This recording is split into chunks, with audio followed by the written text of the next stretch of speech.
일일 시사권장량 채워가세요. 골고루 담았습니다. 당신만을 위한 하루 시사 김성환의 시사야.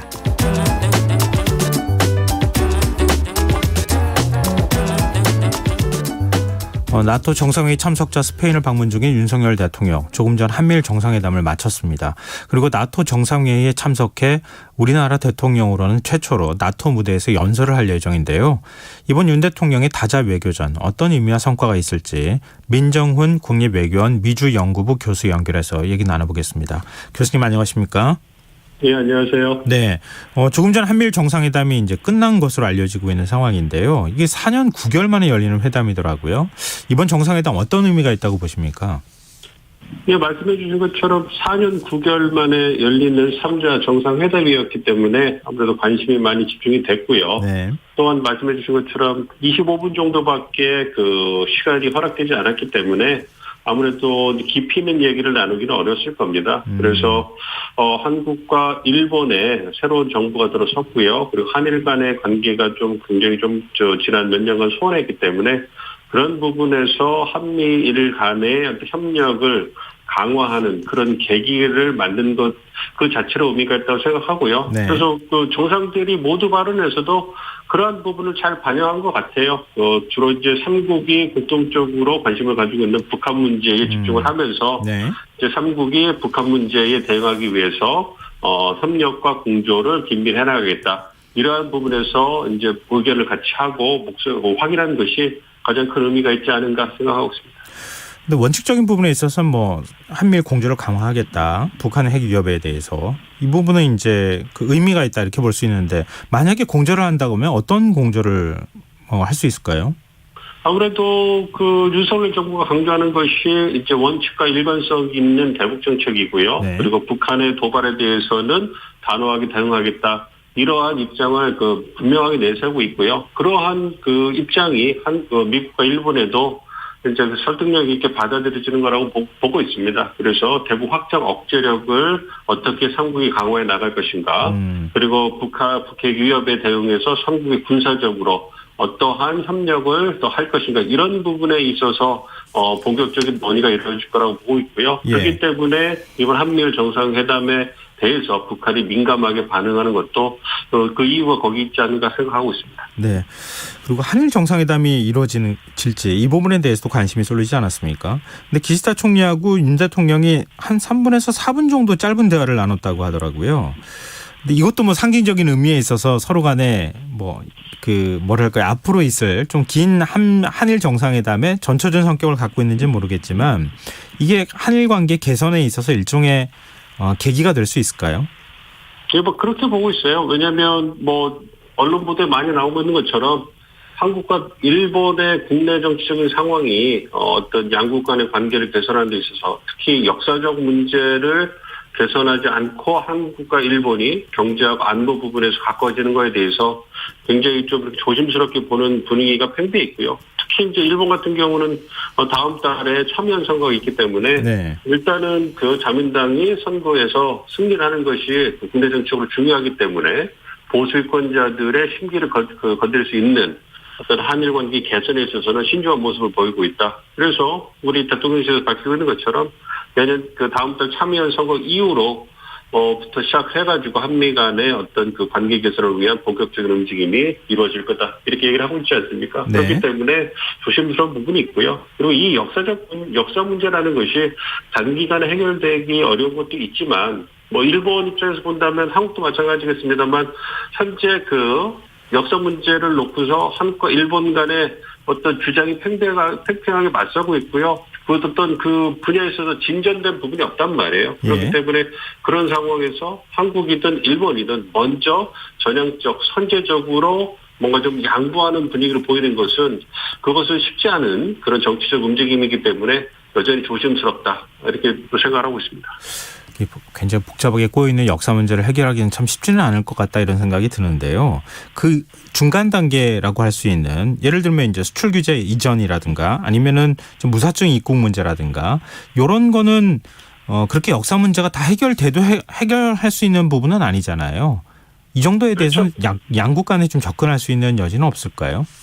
그러니까 어젠가요? 이제 오늘 일본과 김포하고 하네다 공항이 이제 다시 하는 길이 열렸잖아요. 예. 그러니까 이제 좀 양국 간의 경제적 교류 협력을 위해서 민간 협력을 위해서 이제 낮은 수준에서 말씀하신 것처럼 어떤 재계 문턱이 낮은 부분부터 이제 조금씩 열어가는 부분은 움직임 벌써 하고 있어요. 네. 그렇지만 본격적으로 양국 당국이 만나서 논의하는 거에는 아직 좀 시간이 필요하다. 그래서 국내 정치적인 어떤 고려를 통해서 적절한 시기가 오면 이제 본격화하겠다. 이런 움직임을 보이고 있는 것이고요. 네. 한국과 일본 모두 어떤 양국 간의 관계를 개선하는 것이 양국의 국익에 굉장히 필요하다는 부분에 공감을 하고 있기 때문에 말씀해 주신 그러한 우리가 실질적 부분이라고 하는 부분에서의 관계 개선은 아주 이제 점진적으로 이루어지지 않을까 이렇게 예상을 하고 있습니다. 네.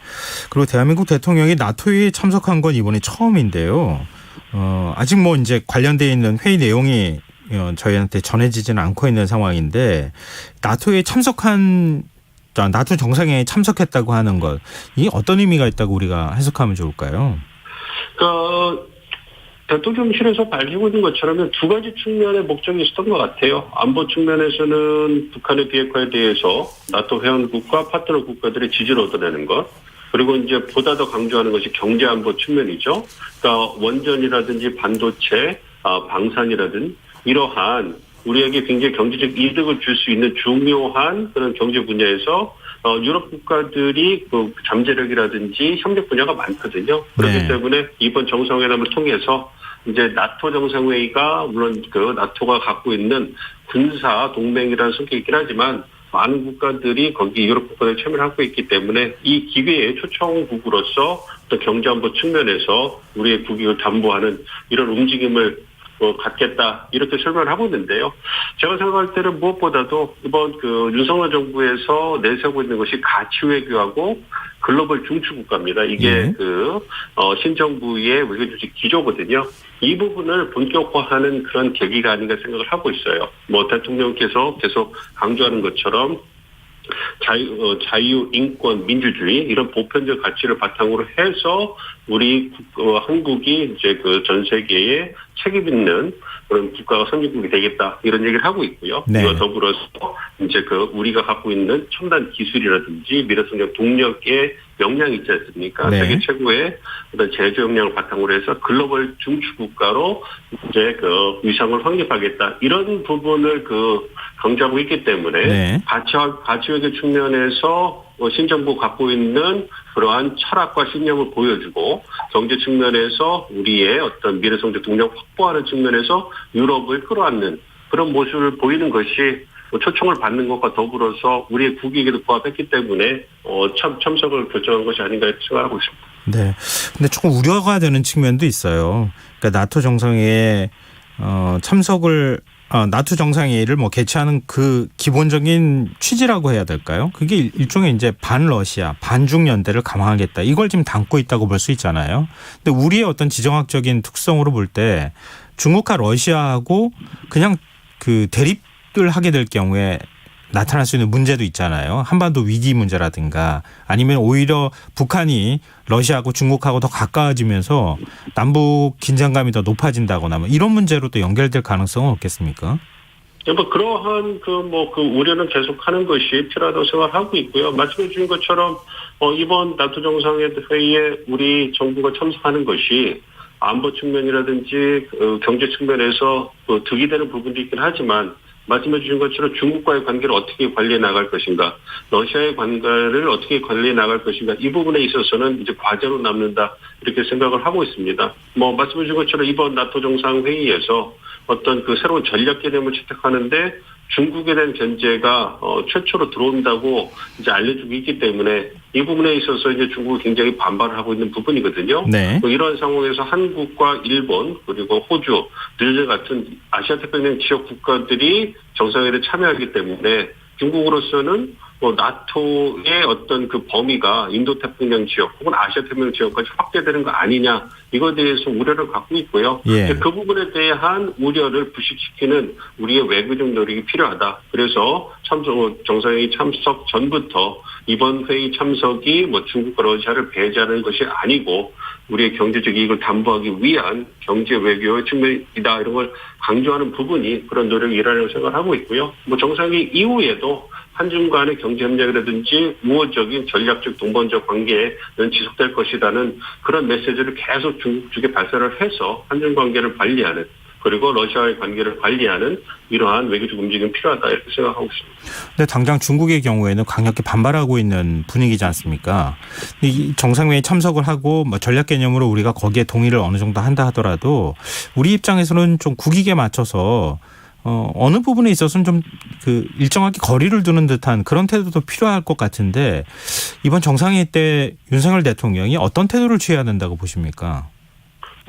말씀해 주신 것처럼 일단 우리는 나토 회원국이 아니잖아요. 그렇기 때문에 네. 나토 정상회의에서 새로운 전략 개념이 채택되는 데 있어서 우리는 거기에 구체적으로 서명을 한다든가 찬성의 목소리를 내는 그런 부분은 아예 없는 것이죠. 그냥 그렇지만 나토 정상회의에서 그러한 것이 논의되는데 우리가 참석하는 것 자체가 동조하는 거 아니냐 이렇게 얘기를 할 수 있는데 그 부분에 대해서는 분명히 좀 선을 긋고 있는 거죠. 그래서 그 부분에 대해서 중국과 러시아에게 우리는 초청을 받아서 갔을 뿐이고 그 경제적 경제안보 측면에서 우리의 그 국익에 담보하는 부합하는 부분이 있기 때문에 참석한 것이다. 그리고 우크라이나 사태라는 그러한 러시아의 분명한 책임이 있는 부분이 있기 때문에 그러한 부분에서 어떤 말씀드린 것처럼 가치 외교라든지 그리고 중추국가로서 그러한 부분을 충분히 늘릴 수 있는 것이 아니냐. 그렇기 때문에 새로운 나토의 전략 개념에 있어서 한국이 참여하는 부분은 전혀 없다는 걸 강조하면서